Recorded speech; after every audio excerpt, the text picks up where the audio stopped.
Usap-usapan online ang mga larawan ng ilang yumaong individual na ginamit ng mga makakaliwang grupo sa mga rally na iniuugnay nila sa umano'y extrajudicial killings. Sa katunayan, marami ng pumalag na kapamilya ng mga idinadamay na mga namayapa, kabilang na ang isang doktor na umalma dahil sa malisyosong paggamit ng larawan ng kanyang yumaong ama. Si Jason Rubrico magbabalita.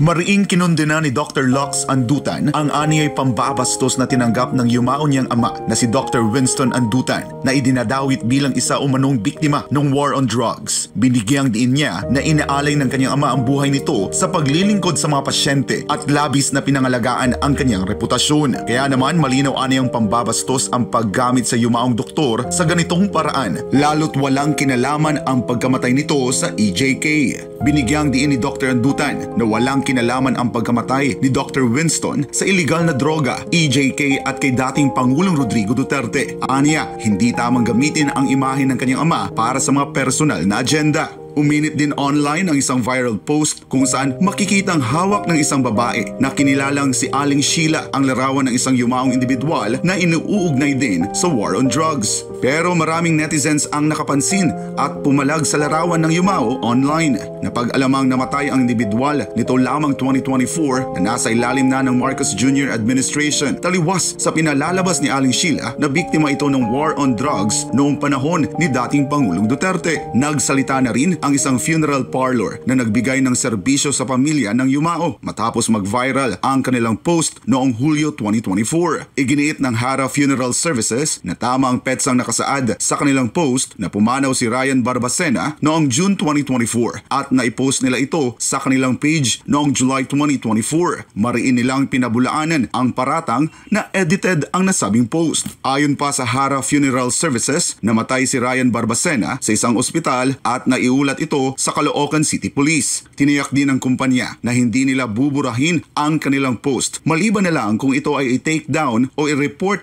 ng mga tinawag nilang anti-Duterte. Samantala, binatikos din ni Duterte Youth Party List Chairman Ronald Cardema ang Kabataan Party List matapos makita ang larawan ng yumaong si Horacio Athio Castillo III sa isang rally na may kaugnayan sa EJK. Si Athio ay isang law student mula sa University of Santo Tomas o UST na namatay noong 2017 dahil sa hazing. Wala itong kinalaman sa war on drugs. Ayon kay Cardema, patunay lang ito ng pagiging mapanlinlang ng grupo at individual na may koneksyon sa CPP, NPA, NDF. Huwag kayong magpapaniwala dyan. Pag naniwala kayo dyan, sobrang bobo nyo na.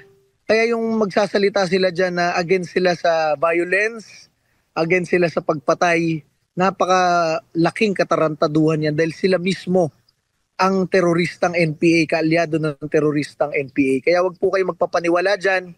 Matinding pambabatikos din ang inabot ng mga nabanggit na grupo mula sa netizens dahil sa paggamit ng mga litrato ng ilang yumaong individual para lang maisulong ang kanilang propaganda at interes. Habang patuloy na lumalalim ang usapan ukol sa paggamit ng mga imahe ng pumanaw na individual sa mga pampublikong protesta, hindi may kakailang maraming pamilyang nasasaktan at umaapela para sa mas maingat at makatotohanang representasyon ng kanilang mamahal sa buhay. Patuloy na lumalakas ang panawagan para sa pananagutan at katotohanan sa pagdalakay sa mga sensitibong issue, isang hamon para sa lahat na maging mapanuri at responsable sa pagpapakalat ng impormasyon, lalo't napakaraming platforms ang pwedeng magamit para dito. Para sa Diyos at sa Pilipinas kumahal, ako si Jason Rubrico, SM9 News.